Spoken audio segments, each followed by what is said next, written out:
Hi, warm greetings from Hong Kong to wherever you are tuning in from.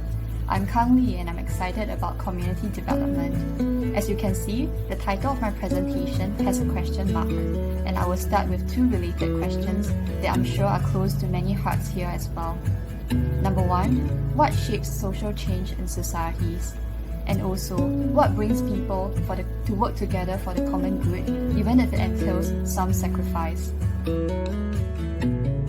I will be using the term civil participation to refer to individuals engaging in participatory behaviors to address problems in a community and to influence policies and programs that affect well-being. Other terms used to refer to similar behaviors include civic engagement, citizen participation, or community participation. Different explanations for such behavior have been posited, and I will briefly highlight the major ones. The social capital approach posits that the organizations of social relationships within social networks provide the context for participation. Meanwhile, empowerment theory proposes that empowerment from personal to collective is an enabler or motivator for participation. However, both do not give satisfactory explanation to my second question: what brings people to work together for the common good, even if it entails personal sacrifice? Further, disasters also have an impact on civil participation. Spontaneous volunteering and the emergence of civil society have been observed in past disasters and can be seen in the current COVID-19 pandemic as well. Yet the pandemic is different from other disasters in its long-drawn nature and unprecedented psychosocial disruptions. I concur with Guggenheim that disasters are inherently political events because they pose questions about who should be allowed to recompose the world and how. The study thus returns to the drawing board to understand civil participation during the pandemic through the grounded theory methodology, seeking to understand, firstly, what shapes the civil participation in Singapore, and how has COVID-19 impacted this participation. Critical realist grounded theory was used to study the implicit mechanisms in this social phenomenon. 34 in-depth interviews were conducted with Singapore residents engaged in a range of participatory behaviors across different time periods. Theoretical sampling guided the criteria for each phase of interviews as the theory was developed through the data. So as a major research aim was to understand how COVID-19 influenced civil participation, the grounded theory methodology started with investigating volunteers with emergent participatory behaviors.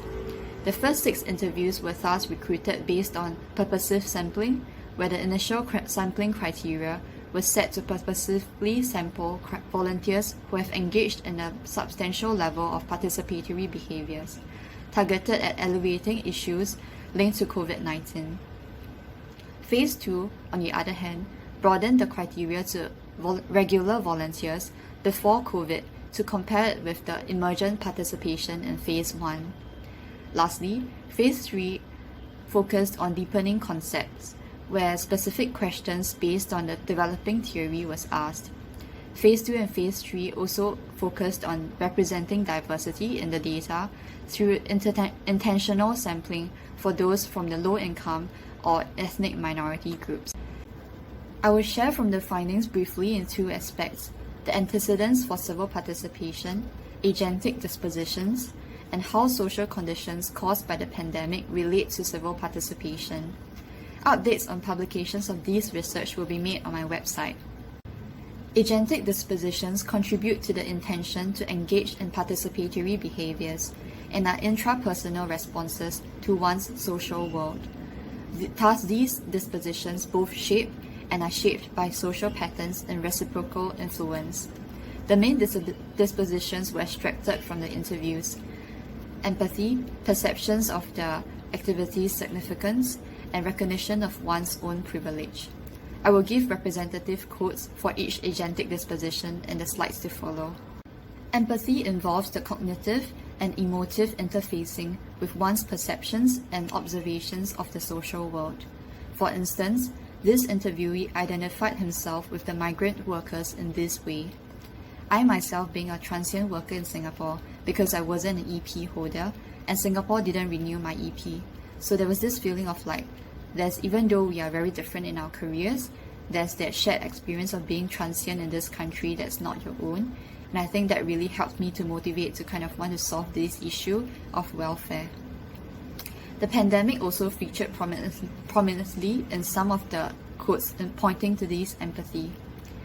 So she was thinking about how she can support and give back to the society and to our communities, and also thinking about her parents at home and her grandma who recently passed away. So she came up with this idea for the Ground Up initiative because she was thinking about her grandma who was still around, that this would be such a confusing time for her, let alone the current elderly in our communities. So how can we support them through this COVID crisis? Next, perception of the activity's significance points to how personal needs can be fulfilled through civil participation.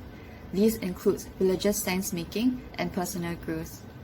Religious sense-making is the process of giving meaning to the participation through the integration of one's personal beliefs, religious beliefs, to interpret one's perception of the participation or to guide one's decisions. So a quote as follows: I was quite connected with them, because of the brokenness that I see. So I mean, God tells us to reach out to the poor, the needy, the orphan, and the widow, and all that. So we are just obeying the command of God. So you can see from this quote that it both guides the decision to engage with this group of people, the prison inmates, and also the interpretation of this participation in light of obeying the command of God. Personal growth, on the other hand, is similar to the understanding function of volunteering, conceptualized in the Volunteers' Functions Inventory. I quote, "The opportunity for volunteerism to permit new learning experiences and the chance to exercise knowledge, skills, and abilities that might otherwise go unpracticed." That's from Clary and other authors from a 1998 paper. So the quote that links to that: I realized I was kind of good at engaging kids who are more problematic, so I wanted to challenge myself more, to try with other kids and stuff to see how maybe these kids are different, are very diverse. So I think it's very interesting for me to kind of change the way I interact with them, pointing to the volunteers' desire to grow in her interactions with kids from different backgrounds, and thus relating to her current study where she wants to know how to interact better with different kinds of people. Lastly, recognition of privilege involved the awareness that others were less privileged by contrast in terms of resources, social participation opportunities, or quality of life that they had taken as a natural part of their lives. This engendered a personal sense of responsibility to use this privilege to help others. I quote, "To me, it's very much like I don't show solidarity because it's a hobby or an interest or something I just care about. It's like an add-on.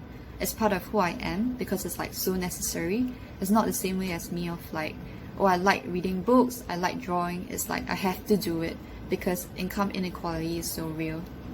So this coming from a participant who has been actively involved in the mutual aid space.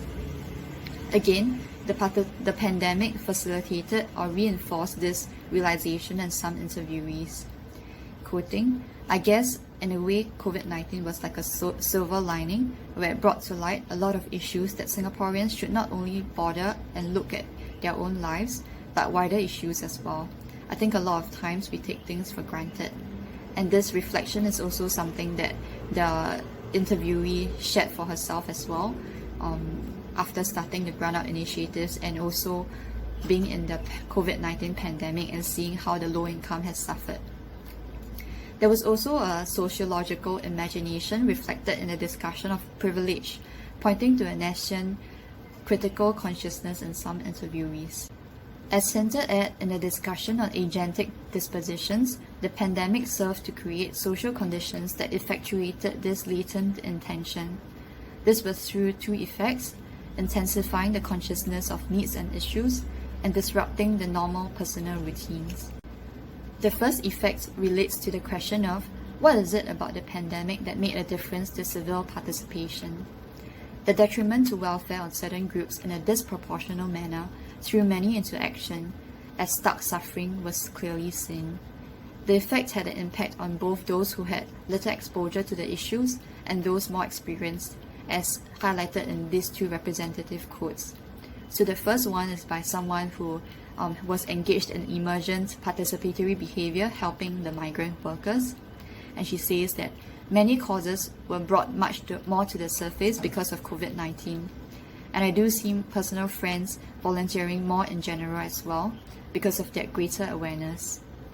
On the other hand, the second quote was from someone who has been already actively involved in helping those from the low-income households. It says that we have always wanted to do it. COVID just sort of made the situation worse. We knew the situation was already bad and we were already doing things on the side. It's just that when COVID and circuit breaker started, and then we started saying, oh my gosh, things were getting worse, and so it was really a bit of like a wake-up call for us as well in a way. We really need to get up on our feet and really champion, because back then it was more like, okay, it's okay, you know, the SSO is going to help and all that. The second effect is social disruptions, which created the opportunities for people to engage in civil participation, which they saw as a meaningful occupation of their time. So one interviewee says about her motivations to join the migrant workers NGO to volunteer. It was also a combination of like, I had nothing else to do apart from sit at home and write papers. And I think especially there were a lot of calls from the NGO itself to look for volunteers who have medical training. And I think that was mostly it. And of course, there were a lot of articles about how migrant workers were being hit the hardest at that time. Another interviewee shared that without COVID-19, maybe I'll just be still living in my own bubble because this is the life I always knew. And then because of COVID, it took away my social life and traveling, so that kind of opened this avenue of volunteering. I always wanted to try to volunteer, but it was always just at the back of my head, which points to how this COVID-19 had effectuated this latent intention to volunteer for her. I will end this presentation with sharing brief implications from the research. Firstly, with income disparities widening in many societies, the finding that recognition of one's privilege contributes to civil participation is promising.